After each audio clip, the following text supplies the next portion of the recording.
Nazi Germany has fallen.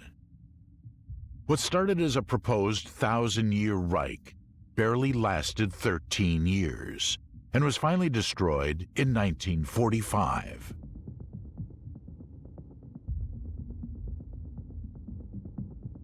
After Allied forces defeated Nazi Germany in World War II, Europe became a dangerous place to be associated with the Nazi regime. Thousands of Nazi officers, high-ranking party members, and supporters of Hitler began to flee Germany and search for safety across the Atlantic.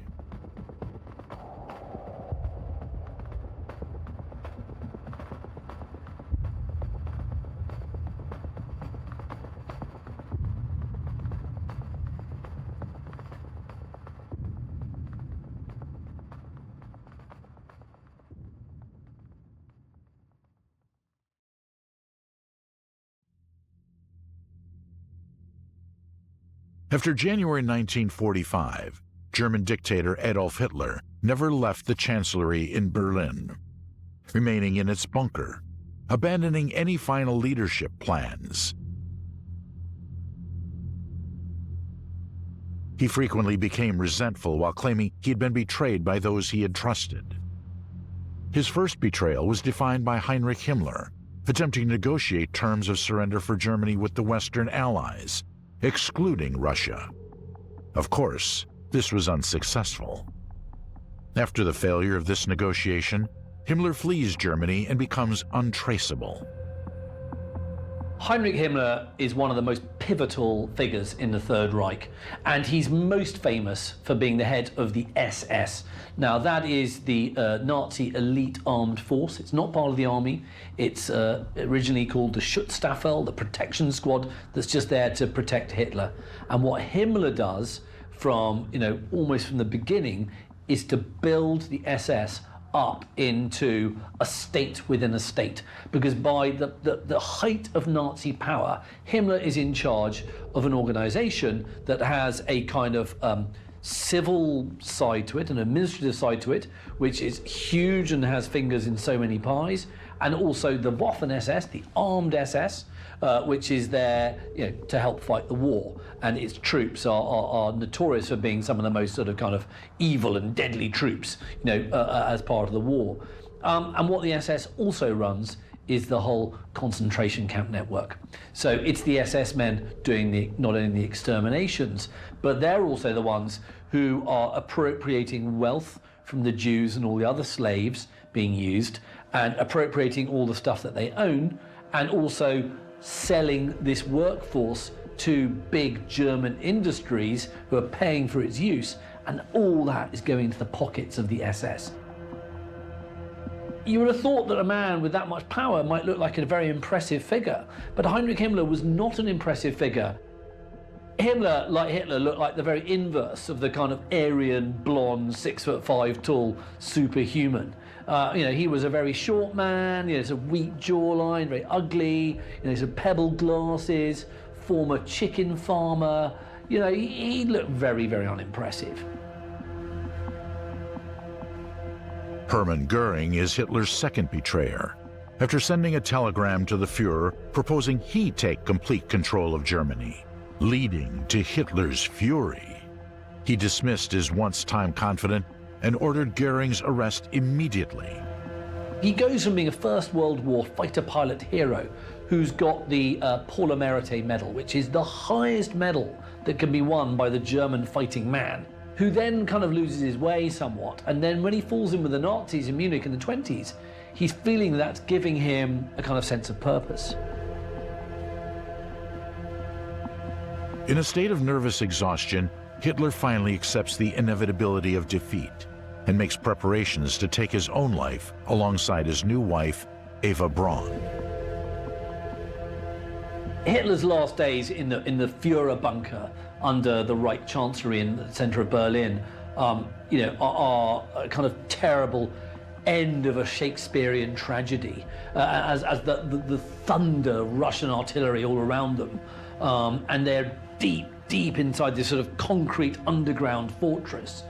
Everybody's sort of kind of going mad, and especially Hitler, who then gets married to his long-term girlfriend, Eva Braun, in this sort of kind of bizarre ceremony. And then just a few days later, Hitler, on the 30th of April, 1945, decides to take his own life, and Eva Braun is going to do the same thing with him, or Eva Hitler, as of course she became. On April 30th, around 3:30 a.m., the sound of a gunshot came from Hitler's quarters. Hitler and Eva Braun had committed suicide. Their bodies are then removed by some loyal SS men, his adjutant, and they are taken out in what passes now for a garden in the Reich Chancellery, but of course it's just a kind of pockmarked hellhole of artillery shells. And there they are, their bodies are burnt in this great kind of almost like a sort of Viking pyre, like a Viking longship going up. After the death of the Fuhrer, remaining supporters of Hitler found it hard to remain in Europe and went on the run to escape their fates if captured by the Allies. The Allied forces, Britain, France, the United States, and Russia, agreed to prosecute any living Nazi Party officials for their crimes. Even during the Second World War, it was realized by the Allies that it was absolutely vital that Nazi war criminals should be brought to justice. In 1943, there was this thing called the Moscow Declaration that announced that all these criminals would be chased, quote, to the utmost ends of the earth and brought to justice. Now, this was to achieve two things. First, to tell any Nazi war criminal, you know, we're on to you. You're not going to get away with what you're doing because we're going to win this war, and then we're going to come and find you, and then we're going to come and bring you to justice. And also the people in the occupied territories could see the Moscow Declaration and go, good, the Allies are going to do something about this, and it means that these people may commit fewer criminal acts against us if they're worried that when the war's over, the Allies are going to come and get them. Of course, Hitler, together with his long-standing partner and at the very end his wife, Eva Braun, committed suicide on the 30th of April, 1945. There was then the question about who were they going to bring to trial. On the evening of May 1st, Magda Goebbels, wife of the propaganda minister Joseph Goebbels, put their 6 children to bed, having first given them a sleeping potion and possibly morphine. Then, with the help of a doctor, she put drops of hydrogen cyanide down their throats. All died instantly, with only the eldest 12-year-old Helga putting up a struggle. Later that day, Joseph and Magda Goebbels took their own lives, supposedly unable to continue living without their Fuhrer.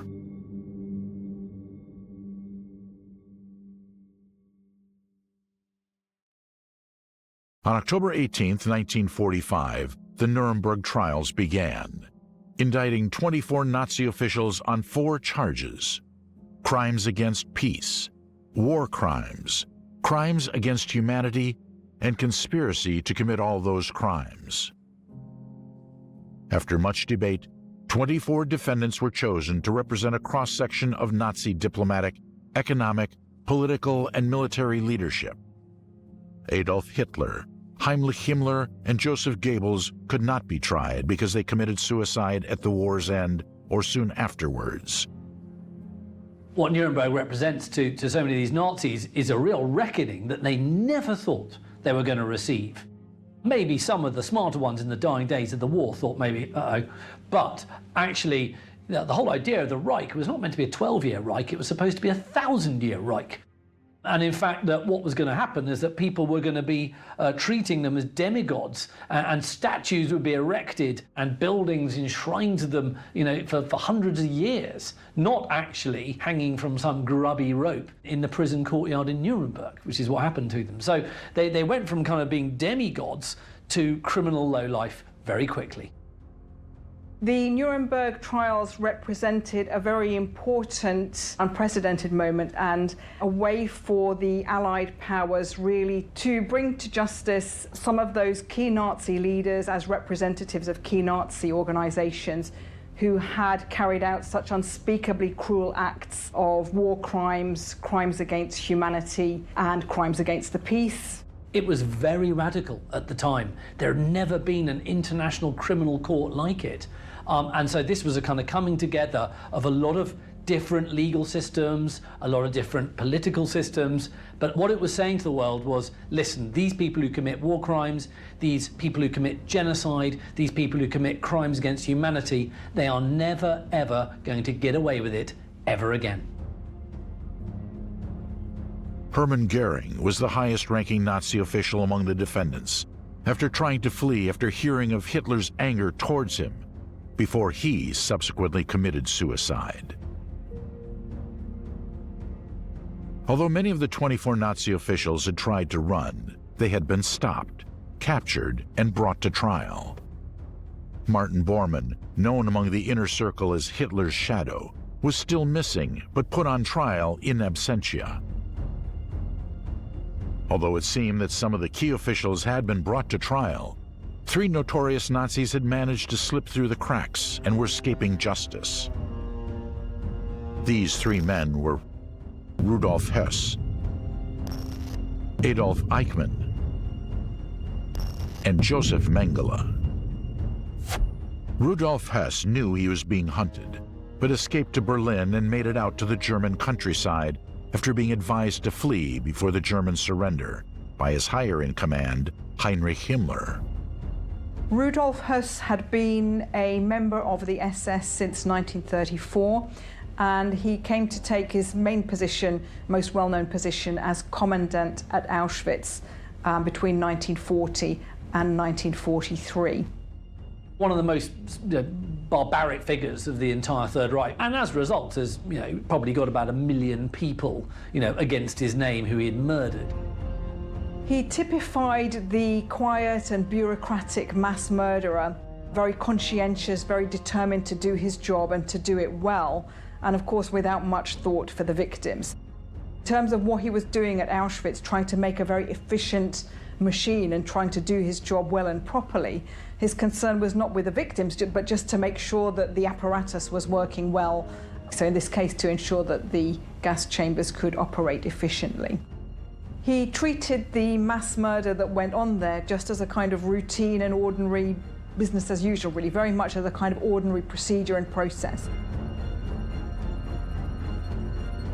Adolf Eichmann was mentioned throughout the questioning in the Nuremberg trials, but had successfully escaped to northern Germany before obtaining an Argentinian visa and fleeing overseas.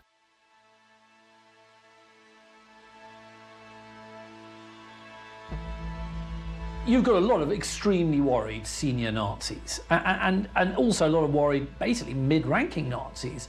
And one of the most notorious of these mid-ranking Nazis is an SS colonel by the name of Adolf Eichmann.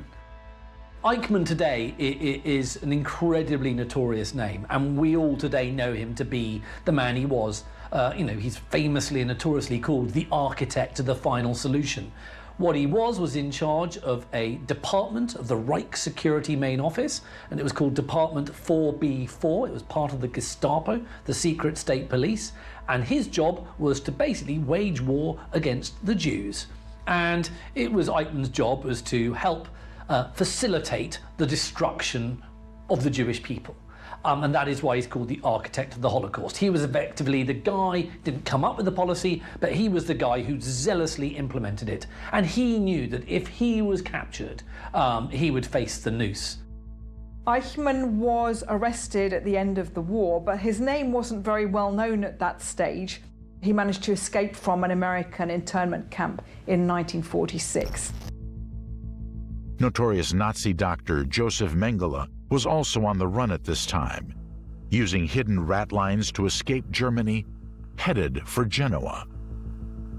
Joseph Mengele was a Nazi figure who today we regard as being one of the most notorious in the entire regime. As a doctor in Auschwitz, he had power of life and death over hundreds of thousands of people, and he committed the most vile experiments. And so he knew at the end of the war that he would have to go into hiding, because there would be people who had survived Auschwitz who would be giving testimony about his savagery and his barbarism. Josef Mengele was absolutely convinced by Nazi ideology. He became very well known on the arrivals ramp at Auschwitz. So when the trainloads of new prisoners arrived, he could be seen there in a very callous and matter-of-fact manner, directing the new arrivals straight to the gas chambers or to work duties. Now, when the Russians come to Auschwitz in January 1945, yes, they find a load of kind of living skeletons, if you like, but what they don't do is find people like Josef Mengele, because he's got out. He knows what he's done is wrong, otherwise why would he want to escape? He ends up working, you know, along with sort of normal farm labourers, but it's clear he's a much more intellectual figure than those around him. They all know that he's, you know, got something to hide.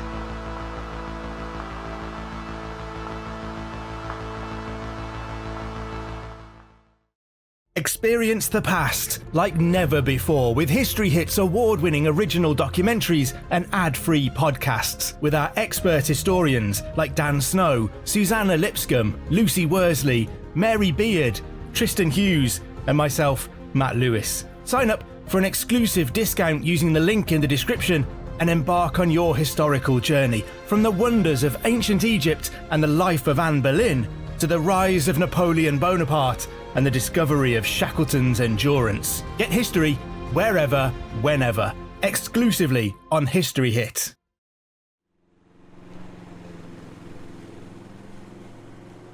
Rudolf Hess managed to keep a low profile as a gardener in Gottrupel, Germany. Initially, his disguise had fooled his neighbors, until British soldiers arrived to question him after receiving a tip-off to his whereabouts. Despite having a family also in hiding, the soldiers pressed Hess to give up his true identity, threatening the safety of his wife and son.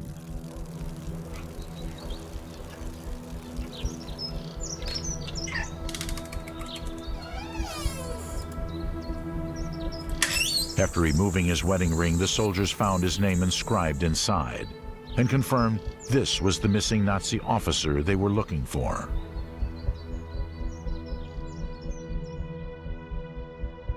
He's eventually picked up by the British, who've actually interrogated his wife, who's actually terrified that she's going to be tortured by the Brits, and she's basically spilled the beans. So Hearst is brought to justice, and there is this extraordinary image of a British war crimes officer actually confronting Hearst, who looks like this completely pathetic figure, you know, looking absolutely terrified while this sort of tall British army officer is just basically shouting at him. And it shows, you know, basically this man who had power of life and death over millions of people is reduced to this pathetic figure. Now the British hand him over to the Poles, and it's the Poles who actually bring him to justice, and it's the Poles who hang him. On April 15, 1946, Rudolf Hess testified at the International Military Tribunal in Nuremberg, giving a detailed account of his crimes. He also delivered damning evidence about Adolf Eichmann, making the urge to find him more vital. The tribunal questioned him about his role at Auschwitz and the final solution. Another chance at freedom was looking unlikely as the tribunal uncovered further evidence to prosecute him for his crimes against humanity.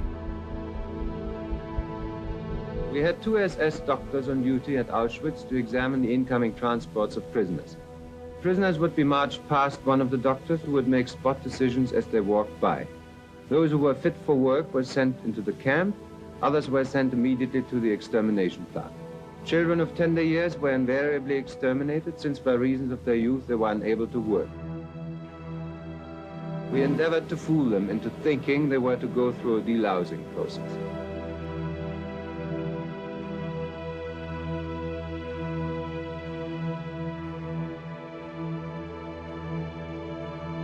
It took from 3 to 15 minutes to kill the people in the death chamber, depending upon climatic conditions.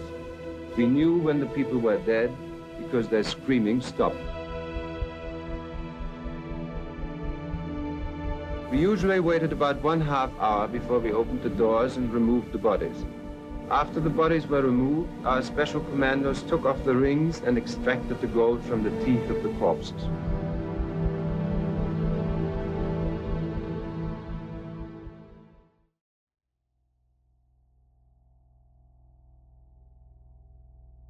Adolf Eichmann initially found work in the forest industry and later leased a small plot of land in northern Germany, where he lived until 1950.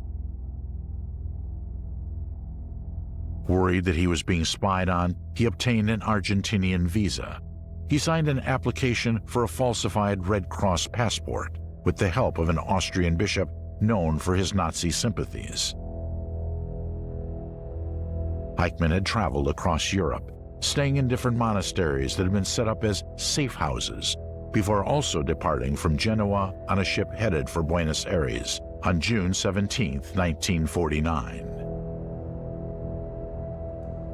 Arriving in Buenos Aires on July 14, 1949, Adolf Eichmann believed he had escaped Judgment Day.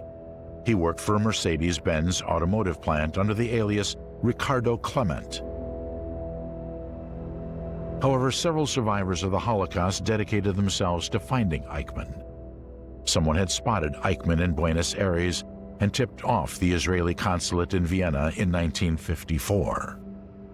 After some extensive investigation and watching Eichmann closely, a team moved towards his location, ready to capture the architect of the final solution.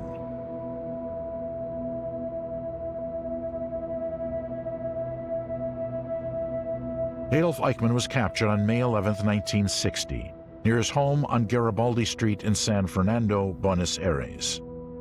Agents had been watching him nearby since April. Observing his daily routine, they picked a time which they deemed best to attack and capture Eichmann unexpectedly. I would say a symbolic punishment according to certain moral and legal principles. But the main aim is not whether Eichmann would get shot or hanged. The main point is that Eichmann should be exposed, and through Eichmann, Nazism. Most of us, would prefer not to have him killed, because we are fundamentally, the Argentinians are against punish. Capital punishment. Well, in principle, we are educated that way. We condemn capital punishment.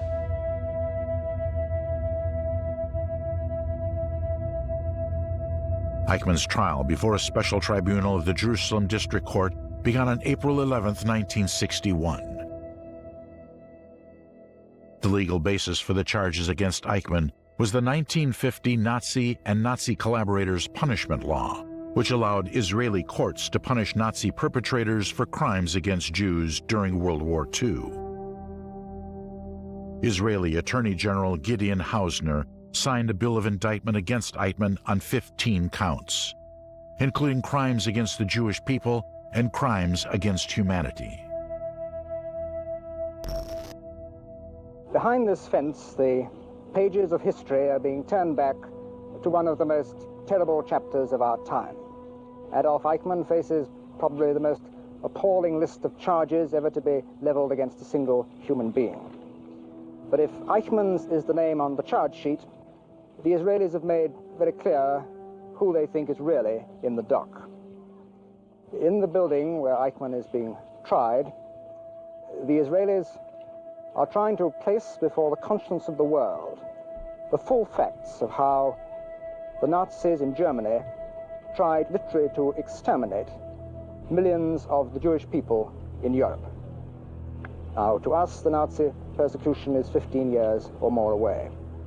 But to the people living here, it's still a sharp memory. The children playing in the warm spring sunshine, the older people going about their everyday lives.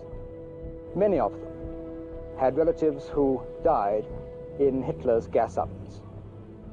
And even here in Israel, they found no peaceful haven. Just over a mile up the road from here, there's a barbed wire fence, and sentries stand guard. This is the border across which Israel looks to an implacably hostile Arab neighbor. To the people of Israel, persecution, personified by Eichmann, is still a living danger. Or now in this city of Jerusalem, which itself is no stranger to history, Let us look back at the moment when this historic trial began.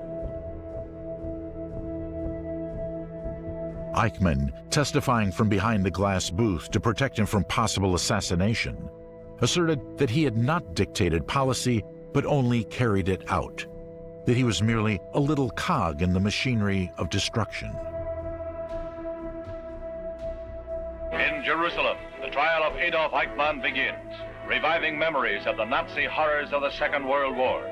Entering the bulletproof prisoner's box is the man charged with the annihilation of millions of Jews in Nazi death camps. Searching problems of conscience and of international law will be raised by this trial, one of the most stirring of modern times. Eichmann himself is impassive, as the three judges who will decide his fate enter. Now, after 15 years in hiding, and 1 year after his sensational abduction from Argentina, Adolf Eichmann is indicted on 15 counts of crimes against the Jewish people and crimes against humanity. Accused, together with others, during the period 1939 to 1945, caused the killing of millions of Jews in his capacity as the person responsible for the execution of the Nazi plan for the physical extermination of the Jews, known as the final solution of the Jewish problem.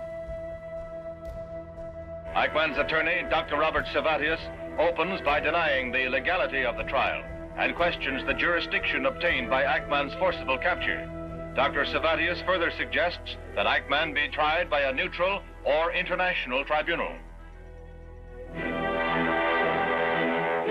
Israeli Attorney General Gideon Hausner, the chief prosecutor, replies that no one except the State of Israel has sought to bring Eichmann to justice, and cites the Nuremberg war crimes trials as precedent for this trial. Throughout, Eichmann remains icy calm, his fate at last in the scales of justice. The trial, which opened in April 1961, was very controversial, but it also, of course, attracted a great deal of international attention as well. When he was questioned, he claimed that he was only following orders. He claimed not to be responsible for any of the executions and said he was just involved in transportation. So again, that's the kind of line used about following orders and not really admitting responsibility for the final solution.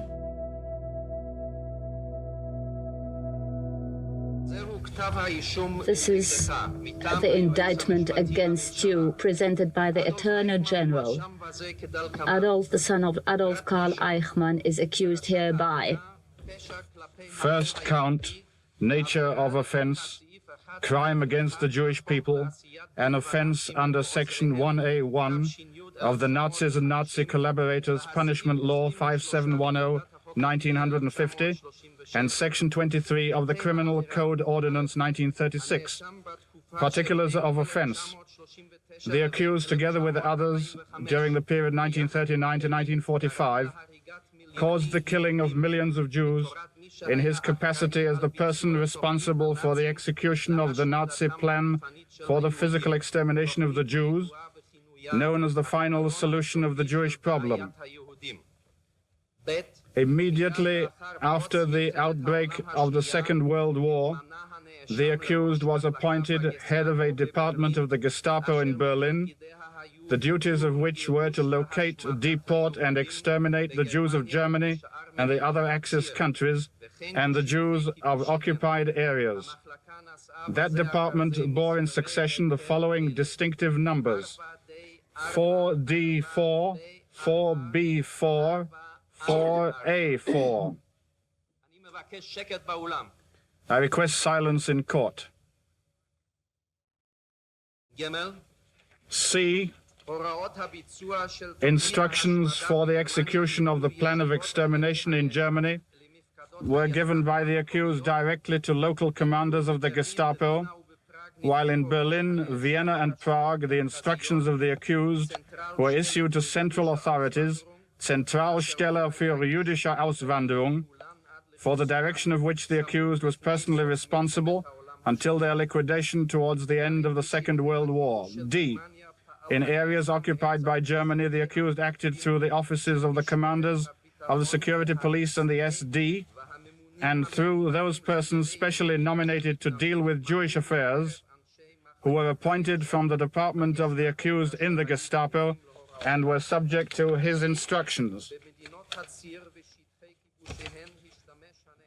E. In Axis countries and areas conquered by them, the accused made use of the offices of the diplomatic representatives of Germany in each place, in continual coordination with the special departments of the German Foreign Ministry in Berlin, which dealt with the Jewish problem. Advisors were appointed in the offices of such diplomatic representatives from among members of the department of the accused who were subject to his instructions. F. The accused, together with others, secured the extermination of the Jews by, among other means, their being killed in concentration camps, the purpose of which was mass murder, the more important of such camps being as follows. Auschwitz. Millions of Jews were exterminated in this camp from 1941 until the end of January 1945, in gas chambers and in crematoria, and by shooting and hanging.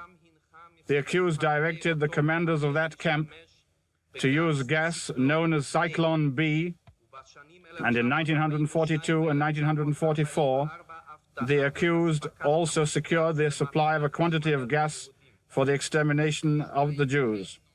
G.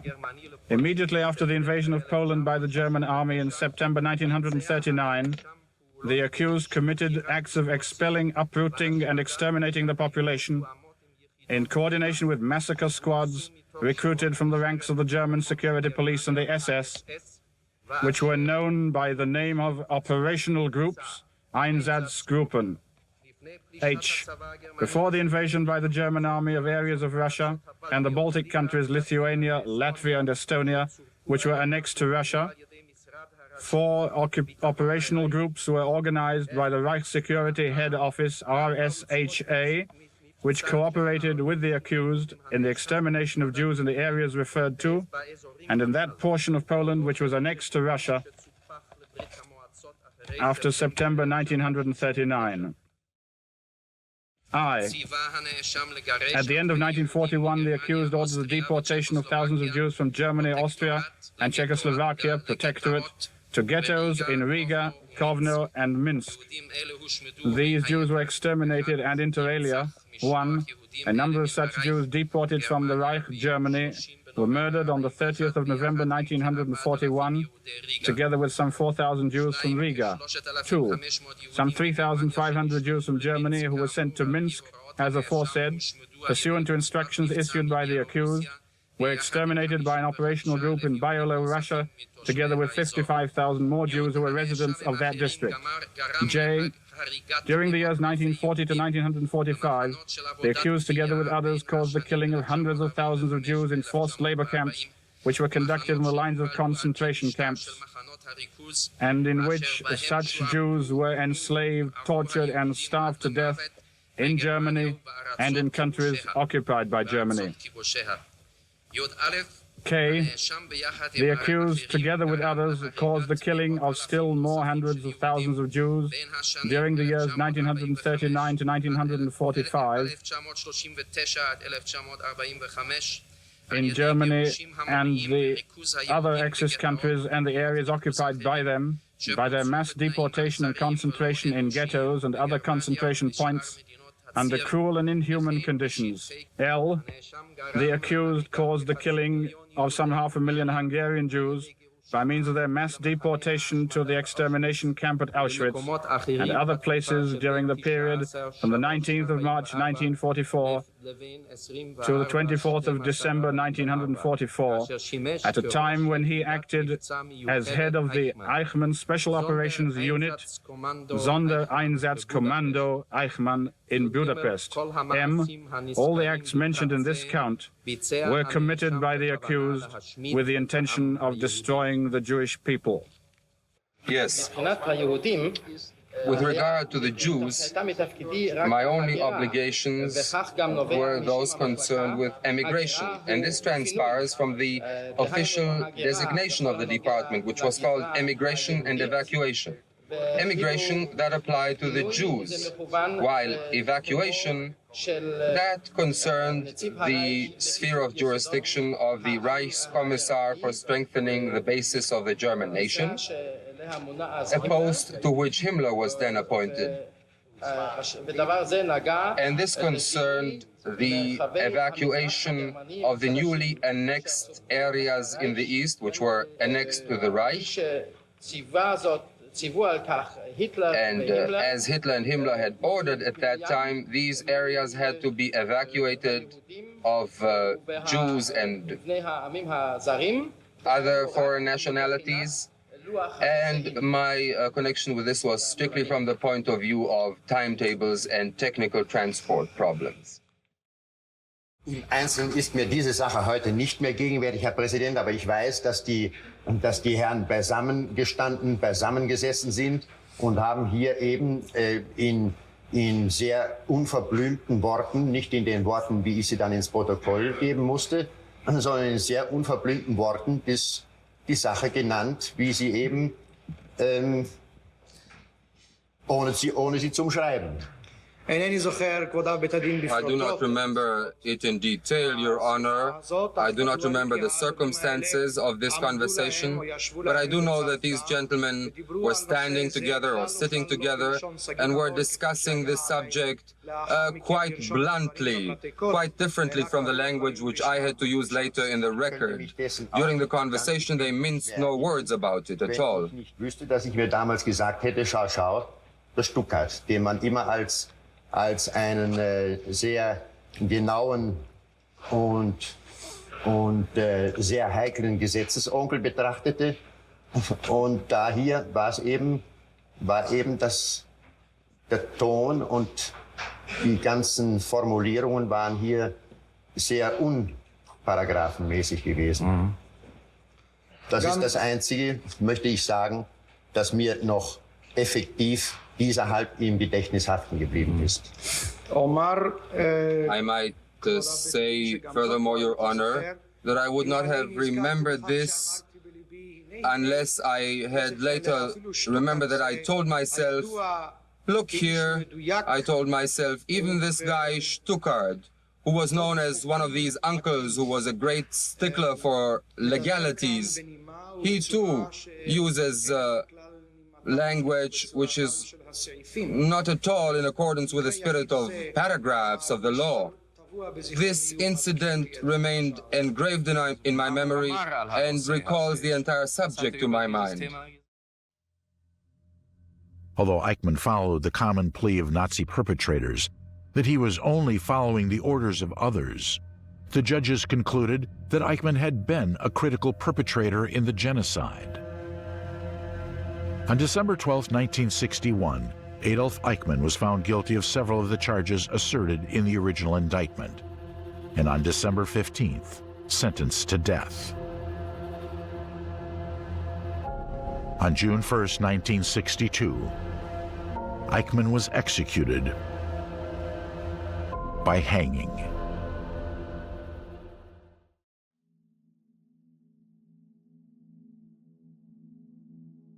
After previously finding work as a farmhand in Bavaria, Joseph Mengele realized his time to escape Germany was running out after being convinced he would face a death sentence if captured.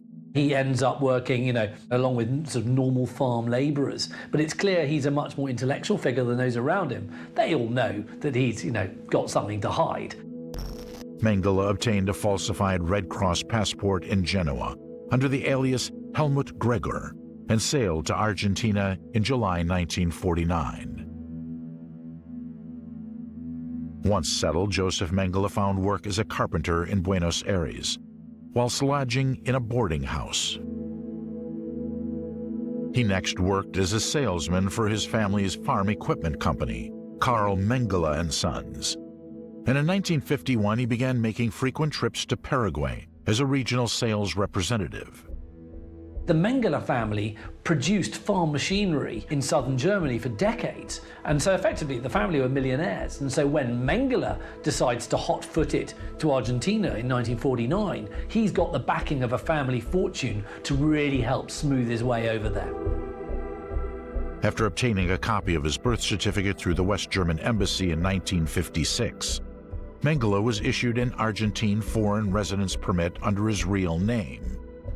It seemed he was managing to live peacefully, hidden in plain sight. Mengele's name was mentioned several times during the Nuremberg trials in the mid-1940s, but the Allied forces believed he was probably already dead. Despite having provided Mengele with legal documents using his real name in 1956, West Germany was now offering a reward for his capture.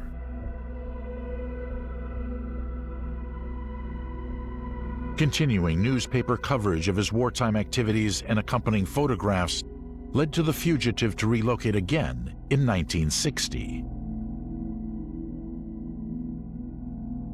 Former Nazi pilot Hans Ulrich Rudel contacted Mengele and connected him with the Nazi supporter Wolfgang Gerhardt, who helped Mengele cross the border into Brazil.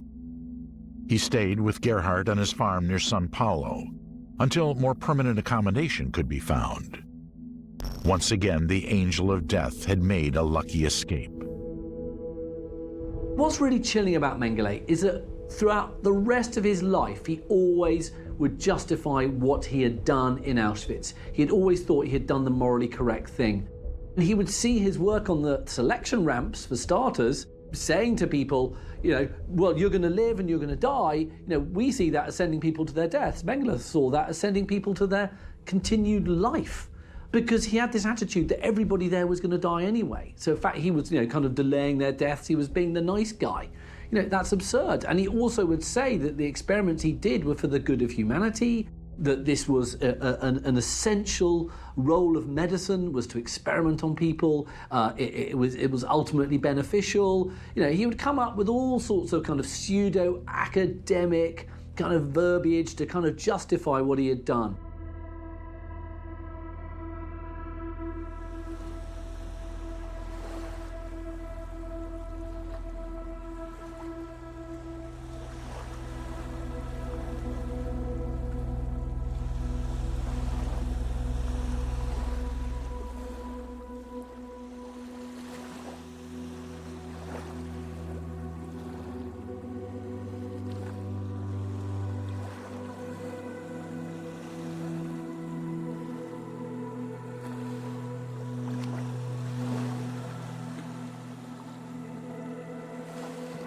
In 1979, the body of a man was found floating off of Bertioga on the Brazilian coast and was pronounced dead at the scene. The man was identified as Wolfgang Gerhardt, a local farm owner, and it was reported he had suffered a stroke while swimming and drowned.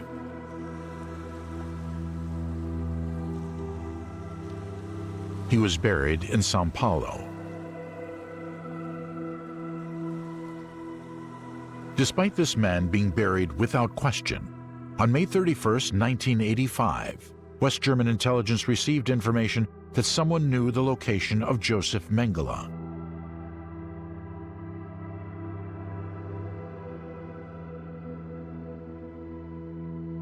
They raided the home of one of Mengele's lifelong friends and found an address book and letters in the home from none other than Mengele himself.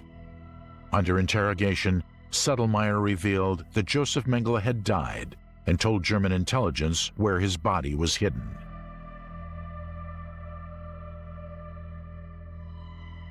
The location given by Sedlmayr took them to the grave of Wolfgang Gerhardt. Desperate to find the truth, the remains were exhumed and tested to confirm it was, in fact, Joseph Mengele. Mengele's health had been deteriorating since 1972. He suffered a stroke in 1976, which destroyed his health further. On February 7th, whilst visiting friends in the coastal resort of Bertioga, Joseph Mengele suffered another stroke whilst swimming and drowned.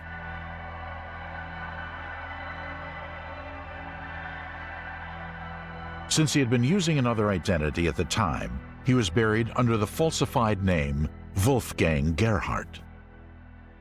His death wasn't verified until his remains were forensically tested in 1985. It took a long time for the German people to really come to terms with what had been done in their name. I think a lot of German people throughout the war had more than an inkling, but I don't think they knew the extent of the savagery of what went on, you know, behind those miles upon miles of barbed wire, and inside those huts, and inside those chambers of death, effectively. And I think that when it was finally revealed to them, and when, you know, justice started being done, I think any reasonable German started realizing that actually, yes, there should be some form of retribution. But I think also there was also a feeling, not just in Germany, but also amongst the Allies, that you couldn't spend decade upon decade carrying out tens of thousands of manhunts for all these people. I think you've also got a feeling, not just in Germany, but also in the former Allied nations, that actually it's time to move on. By the late 1940s, you've got a decision. Do we keep chasing hundreds of thousands of war criminals? Do we keep having these trials? Do we keep having this retribution? Because soon, you know, people are going to ask, what crimes did we commit on the Allied side?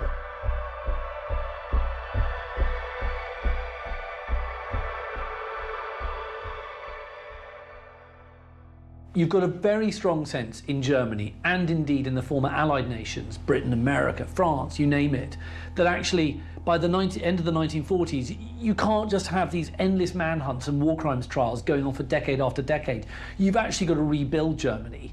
You've got to have a prosperous Germany in the middle of Europe. You've also got a new enemy in the form of the Soviet Union. You've all got to work together. And it's pretty hard to work together if you keep having retributive justice going on in the country of your new friend. It ain't going to work, frankly. And so by 1949, for example, the British War Crimes Unit is simply wound up after only 4 years. They've only brought a relative handful of Nazis to justice. There's still tons of thousands of them out there. And you know, many of them remained free for decades. Or if they received sentences, those sentences got less and less severe as the years went by. So if you were captured in 1946, you may have hanged. If you were captured in 1956, you may have got a couple of years in prison. So you see this diminution. Actually, a lot of Nazis got away with it scot-free.